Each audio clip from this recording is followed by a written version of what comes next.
Hello and welcome back.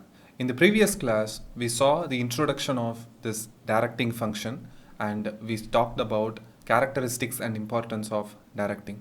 Now, in today's class, we will talk about the elements of directing. So, let's get into it. Elements of direction. The process of directing involves guiding, coaching, instructing, motivating, and leading the people in an organization to achieve organizational objective.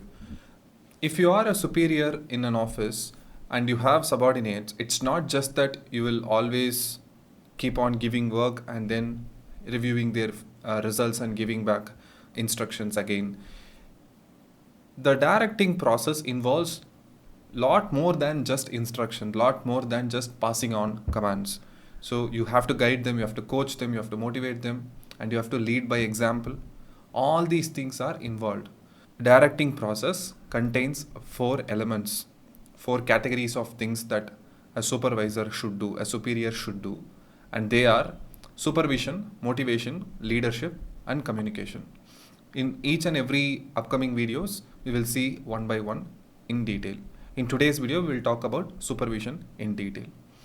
Supervision is the process where the superior acts as a moral check for the subordinate, which means the subordinate will know that I'm not the only one who is alone here. It's not that I'm not being watched. I am being watched by a senior, by a person above me. He is my superior, and that will hold me, the subordinate, accountable for my actions. So I will not act like the way I want. I will act as per the rules, because if I breach the rules, if I don't follow the protocol, I know I will be held accountable by my superior. So therefore, supervision is something, a person being put on top of some 3-4 people who are at the lower cadre, so that this person will have an eye on them. So that is preliminarily supervision. Now let us talk about the importance of supervision. So the first point is supervisor maintains day-to-day contact and maintains friendly relations with worker.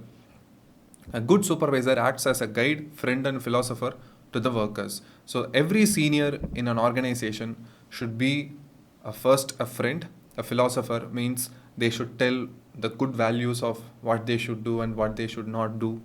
It's not just about being technically helpful, like how you should do, what type of work you have to do, not just work instructions. Beyond that, a supervisor should also be a friend for them. So it will be like a moral support for the subordinates. Let's say a subordinate is not having a good time in his personal life, so he will have a backup in the form of superior. So he can have an assurance that, okay, if I go to my office and talk about this with my boss, who knows, he will understand and he will give me solutions for that. So that's the first point. The second point is supervisor acts as a link between workers and management. Generally, supervisors belong to middle management. The top management will not directly talk to the workers. So whatever the instructions that the top management wants to achieve, whatever the goals that they set, it will be converted into workable instructions through the hands of superior, and they will pass on the instructions to the next level and the next level, and finally it will reach the last level of the management, which is the operational level, that is the blue collar workers, the people who actually get the jobs done. So these people act as an intermediary between the top management and the lower level management. But once the work is done, again supervisors are the people who will review the work and then communicate it back to top management and say that yes, the work is done, tell me what we should do next. So it's like a link, so like a connecting link between top management and the operational level management. Third point, supervisor plays a key role in maintaining group unity among workers placed under his control. In yesterday's class, in importance of directing, we saw the point that every company, every business will have an informal organization. It is impossible to stop the formation of informal organization. If you put a team of 5 to 6 people, a team of 10 to 15 people, and say that officially you are this, officially you report to that person, officially you A, B, C are in one team, no matter how much formally you divide people, there will always be an informal relationship between the people that are there, 10 to 15 people. some other different way of group combination will be created. So that is informal organization. The risk of informal organization is that some person might get extremely powerful and might start to bully the other people. Or if there are two equally influential people in that informal group, they may create group wars. I explained in the previous class how group wars work in a very cold way, in a quiet way inside companies. It's not that just that people go and pick the other person's collar and punch in the face. It's never that dramatical. It is always cold and it is always silent, but it will slow down the entire organization. Therefore, as a supervisor, you always have to ensure that people are in at least in workable terms between each other. If not, they are so friends with each other, at least there should not be any palpable tension within the group. So that is the third point. Now let's talk about the fourth point. Supervisor ensures performance of work according to the target set. Okay, this is like a basic function. If you are a leader and you have subordinates, it is your job to make sure that the subordinates get the targets achieved, finish the goals set. So that is pretty plain point only. And supervisor provides good on-the-job training to the workers and employees. Again, I'm going back to my corporate experience. If I hire a person from articleship firm for doing some assignment work, for example, how to do stock taking or how to do damages audit or any other type of work, if I have to take the help of people from audit firms, these articles will be around 18, 19, 20 years old.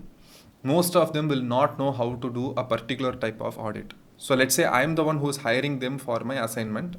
Now I have to give them a briefing about exactly how they have to go to a factory and what type of stocks they have to locate and how they should talk to the warehouse people, and then how they should count it, and if there is a discrepancy, how they should recount it, and how they should finally sign it off with the factory people.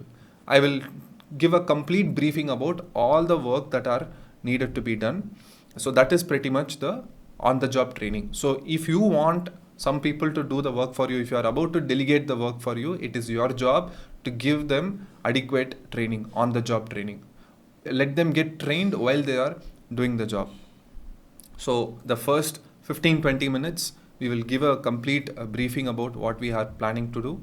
And then on the go, while they are actually doing the work, they will call me, or if I happen to be there personally, I will immediately go there and tell, okay, so far you have completed this. You have 1, 2, 3 as obstacles. How to tackle 1, 2, 3? I will tell them. I will teach them. So the next time the same obstacles come, they don't need me. They will do it themselves. So that is point number 5. Point number 6. Supervisory leadership plays a key role in influencing the workers in the organization. A supervisor with good leadership can build up high morale among workers. We have seen this in a lot of sports related scenarios. For example, whoever has played under the captaincy of MS Dhoni just say the same thing. Dhoni does not need to score century in every match, or Dhoni does not need to score 8, 9 sixes in a T20 match. Dhoni comes and plays hardly 10 to 15 deliveries in every game, and most of the games he even doesn't strike that great. But what is the value that Dhoni is adding to the team? His mere presence lifts up the other 10 players. If Dhoni is in the wicketkeeper's side, the entire ground has that emotional assurance. If Dhoni is in the dressing room, the entire dugout feels, okay, Dhoni is there. Somehow he will save the day. That assurance is there, right? So as a leader, that is exactly the emotion that you should convey to your subordinates. You must have also personally felt this when you are around some senior person. Could be your father, it could be your mother, or it could be one of your elder cousins, in whose presence you will feel that, okay, you are safe, you are secure, that person will take care of it. Again, that is the emotion that a supervisor has to convey through example, through his sheer presence. The last point is, a good supervisor analyzes the work performed and gives feedback to the worker. Again, this is similar to point number 4, which is an obvious point. In point number 4, supervisor ensures performance of work and makes sure that the targets are achieved. And the 7th point is also an obvious point. After the work is completed, the supervisor has to verify the work that is done and then give feedback. In my case, if I had hired some articled assistants to do stock verification, they will give me a call and say that we have completed the work. These are the differences that have come. Then I will go to the place, or I will hire them on a video call, and I will ask them some 5 to 6 questions. Because I have the experience with those 5 to 6 questions, I will exactly know whether they have done the work or not. I will simply say, okay, how much differences have come? Give me the summary. Where all you have checked? Because I already know the factory layout. So the guy will say, okay, I checked in this location, this godown, and this area. So 3 areas were there, and this much amount of stocks were there, and it took me around 4 hours to complete. So by these type of numbers, these type of data that I ask from that person, I will fairly know whether that person has done the work properly or not. Let's say I know a particular type of warehouse will take at least 5 hours, even on normal days, to get the stock taking completed. But if a person says that within 3 hours I have completed the work, then I will immediately know he must have left a couple of locations to get the stock counted. So I will ask them, tell me what are all the areas that you've seen.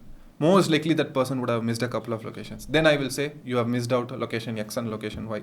Go and do the counting there, come back. So usually it will take another 2 hours, 2.5 hours for that person to do the work. And by the time he would have completed the work properly. So this is how this entire supervising process works. That's it for today's video. In tomorrow's class, we will talk about the motivation aspect of directing. Thank you and bye-bye.